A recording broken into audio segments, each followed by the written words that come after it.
Hello, so we're back again. And I guess before we start, let me change to Portuguese. Vou vir para o português aqui, é? Então, vou falar um pouquinho em português. Normalmente eu começo aqui em inglês, mas eu sou professor de inglês e também jornalista, cobrindo o setor do frotas e mobilidade aqui na América Latina e uma grande parte disso é aqui no Brasil. E vou falar mais ou menos por 10 minutos, mais ou menos 10 minutos, como sempre, sobre inglês e sobre gestão de frotas. Estou fazendo isso juntos com Fleet Mobility Brasil. Fleet Mobility Brasil é um grupo aqui no Brasil que a maioria de vocês já sabe, está focado em desenvolver o setor de frotas também, gestor de frotas. E esse é meu plano também. Então, eu estou trabalhando juntos com eles e estou feliz para contribuir. Vamos voltar para inglês. All right, so this is a little bit easier for me to speak English, I guess. So I guess what I want to talk about first is an article. I'm waiting for that motorcycle. So did you hear the motorcycle? Anyway, I want to talk about an article on globalfleet.com, which is the parent company of Fleet Latam, which I take care of. And I just want to say something a bit about what the article is about. It's about the advancement of electric vehicles, or actually electric charging points that's taking place in the world. So the title of the article is Connected EV Charge Points to Increase Fivefold by 2024. Okay, EV charge points, I think you know, to increase fivefold. Fivefold means by 5 times, so 5 times, okay? So let me just see, I'm gonna read something from the article over here.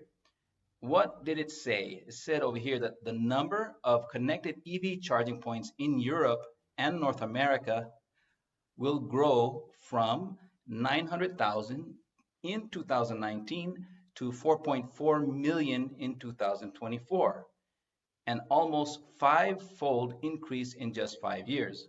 So it's going to increase by about 5 times in a period of what, 5 years. So that's pretty good. I'm talking about EV charging points, not vehicles, but charge points. So by 2024, 4.4 million, and this is in Europe and North America, so that's quite a bit. So that's pretty much what's taking place, I guess, in Europe and North America over the next 5 years. In Brazil, of course, it's much less in Brazil. So I don't really know exactly how many charge points we have in Brazil, maybe around 1,000, okay? Brazil has ethanol, so we have another clean energy alternative, which is ethanol. So this is kind of slowing down the implementation of electric vehicles. But quick implementation can take place in Brazil if we have the demand. So if we have the demand and we, with some political will and some maybe we could probably implement these charge points pretty quickly in Brazil. I'm talking about with the public sector and also the private. So the government and the private sector need to work together to create this. So anyway, if you know how many charge points there are in Brazil, leave me a message or let me know. I'm curious to see if you have any interesting numbers for me, okay? So now I'm gonna go back, I'm gonna go to the B-roll, which is me talking about, it's actually my first video that I made. I did it on YouTube. I made a video talking about taking the word very and then another word and combining it and making one word. So it's my first video I made on YouTube. It was like a few years ago. And I don't know, check it out.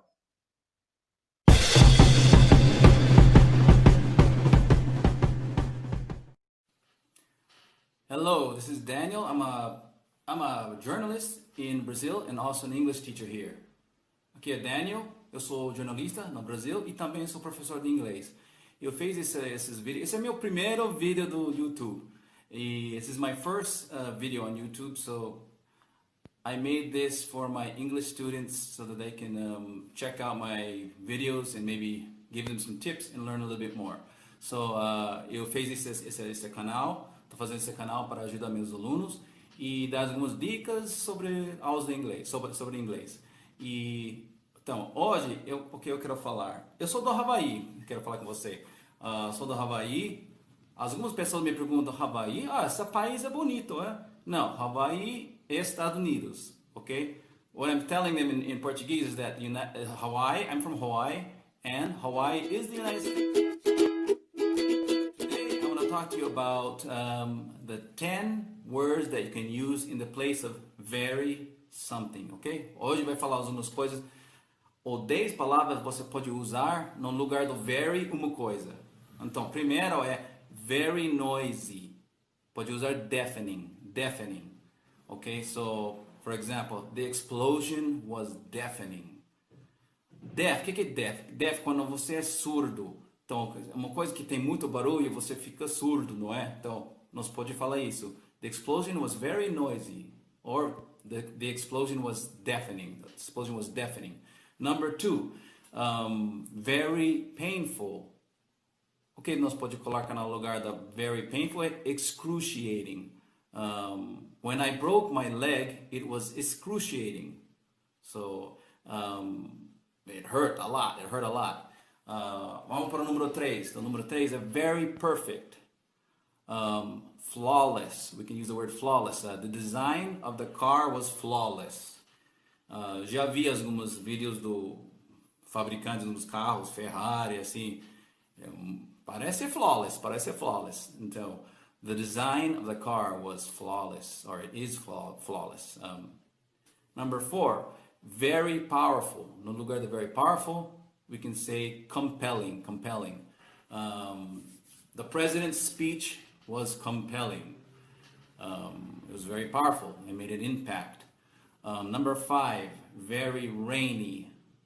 Quando está chovendo muito, pode falar, it's pouring, it's pouring. It is pouring in São Paulo today.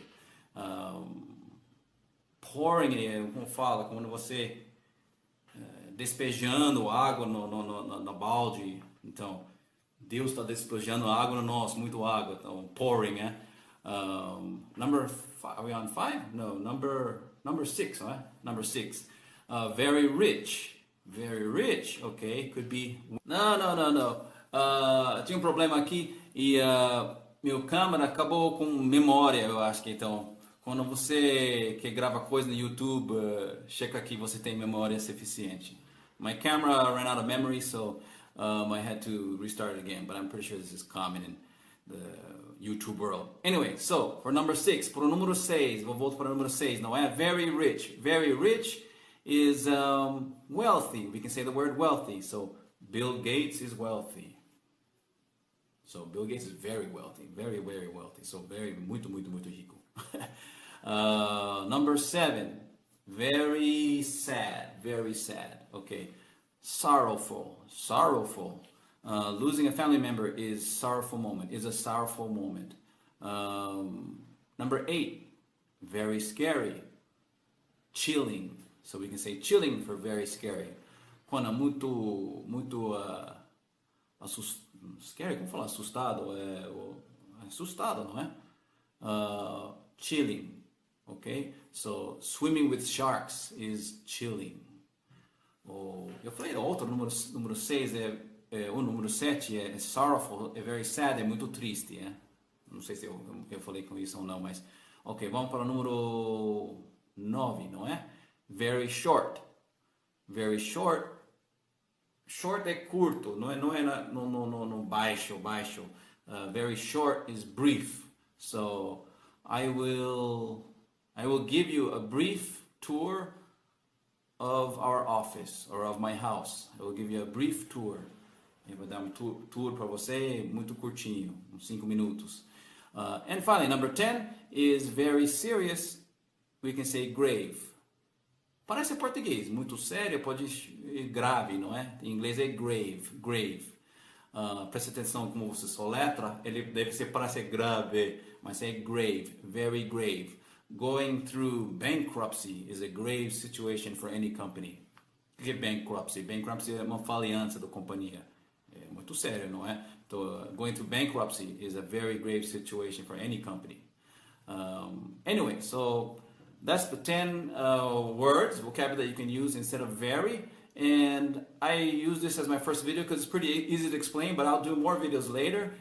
Okay, so thanks, Hawaiian Dan. So you can see we can combine very and another word to make like one word. So there are some, this is just a little bit of extra vocabulary. But when would we use this in the fleet management? First of all, remember that all of these are adjectives.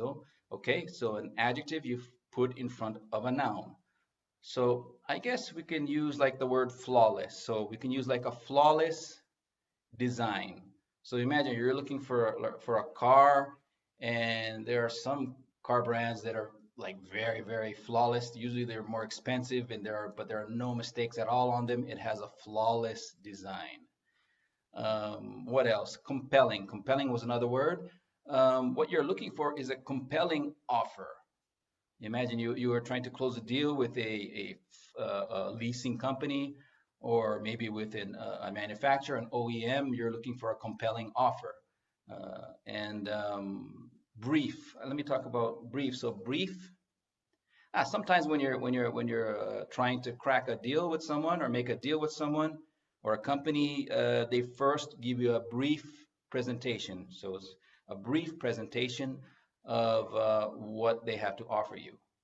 Um, Nowadays, I guess with the pandemic, and even before the pandemic and after the pandemic, you're going to face problems in your fleet management, and hopefully most of them are small problems, but sometime you could face a grave problem. So you can face a grave problem, maybe like imagine you had like a big one of your trucks had a huge accident, and unfortunately you know uh, somebody died or something like that. That would be a grave problem. I guess last but not least, let's try pouring. So pouring weather. It means it's raining a lot. Maybe, I don't know, you really need to be careful when managing your fleet, that your drivers know how to deal with a situation where you have pouring weather. Pouring is like an adjective for weather, pouring weather, but then you can also use it as a verb, I guess. So it's pouring outside. So this one you can kind of use as a verb as well. So of course, when there's a bad weather and a lot of rain outside, you need to be prepared. Your drivers need to know how to drive in the rain. And I guess that would be the last thing that you might use with this grammar point, this new vocabulary that I taught you today. Okay, I guess that's it. I'll talk to you next week, and thanks a lot. Follow.